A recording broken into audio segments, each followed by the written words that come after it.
안녕하세요, 김 직장인입니다. 물류시설을 하나 만들기로 했다고 가정해 볼게요. 재고를 보유하는 창고라든지 부품이나 완성품을 보유하는 공장이라든지 이런 시설을 만들기 위해서 계획을 세우고 예산을 집행하고 그 투자를 받아서 건설을 한다는 것은 회사 입장에서 굉장한 모험이고 굉장한 투자이기 때문에 그 시설의 건설과는 별개로 어디에 만들어야 하는지도 굉장히 중요한 문제입니다. 컴퓨터 프로그램을 이용해서 가장 저렴하게 만들고 저렴하게 물류를 이동시킬 수 있는 방법을 찾으면 되지 않겠습니까? 할 수도 있겠지만 너무나 많은 고려해야 할 상황이 있어서 단순히 컴퓨터 프로그램을 돌려서 가장 이익에 도움이 되는 장소를 찾는 것은 많이 힘들 것 같습니다. 무엇을 고려해야 될까요? 고객과의 접근성, 제품의 총 비용, 기반 시설, 노동력의 가격과 질, 환경 규제, 정치적 위험, 지역 공동체 고려해야 할 사항이 굉장히 많습니다. 그 중에서 오늘은 정치적 상황, 정치적 위험이라는 요소를 좀 보려고 합니다. 얼마 전에 뉴스에서 본 기사입니다. 남아공 무장 폭도들 습격에 LG전자 공장 전소, 전 대통령 구금에 항의하는 시위가 대규모 약탈 폭력 사태로 번졌다.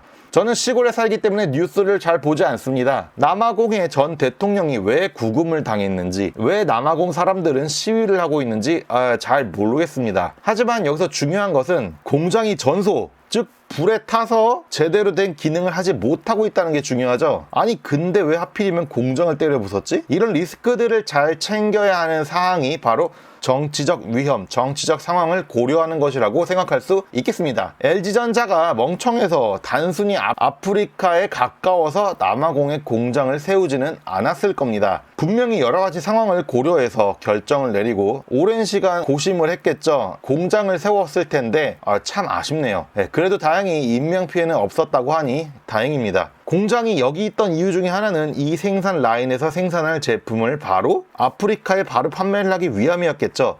물류의 이동을 최대한 줄이기 위해, 물류 가격을 최대한 줄이기 위해 판매 지역에 위치한 이유도 있을 겁니다. 하지만 이렇게 정치적으로 뭔가 사건이 터진다는 리스크가 생긴 이상 그 지역에 공장을 지으려고 했다가도 어이쿠 생각을 좀 더 해봐야겠구나 하고 물러서는 회사도 있을 겁니다. 결과적으로 일자리를 창출하는 공장이 줄어들게 되니까 그 지역에도 손해가 생기는 사건이 되겠네요. 하지만 또 반대로 공장이 부서지더라도 물류에서 얻는 이득이 많을 것이라 판단하면 그냥 지을 수도 있을 거예요.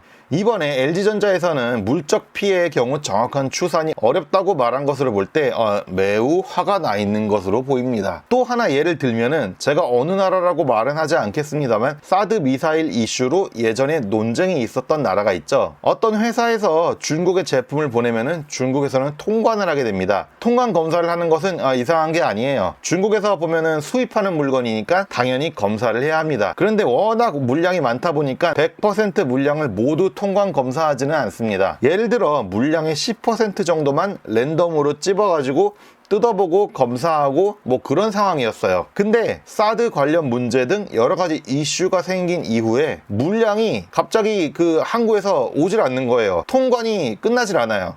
모든 제품들이 다 통관 검사에 걸려서 도무지 나오지를 않는 겁니다. 딱 느낌이 오죠? 땡깡 부리는구나. 심지어 제품에 아무 문제가 없었는데도 통관 검사에서 다 걸려 있었습니다. 그래서 중국 전문가를 통해서 확인을 했습니다. 그랬더니 그 원인이 무엇이었냐?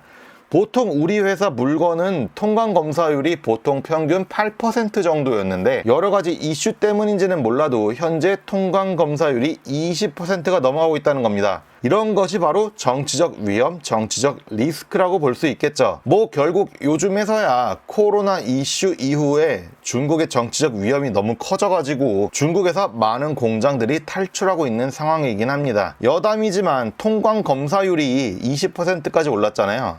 그 통관 검사율을 낮추려면 어떻게 해야 하는가 하는 경영적 질문을 중국 전문가에게 했는데 중국 전문가는 이렇게 대답했습니다. 뇌물이 필요합니다. 농담입니다. 아니 사실 진담입니다. 네, 오늘은 여기까지 하겠습니다. 시청해주셔서 감사합니다. 김 직장인이었습니다.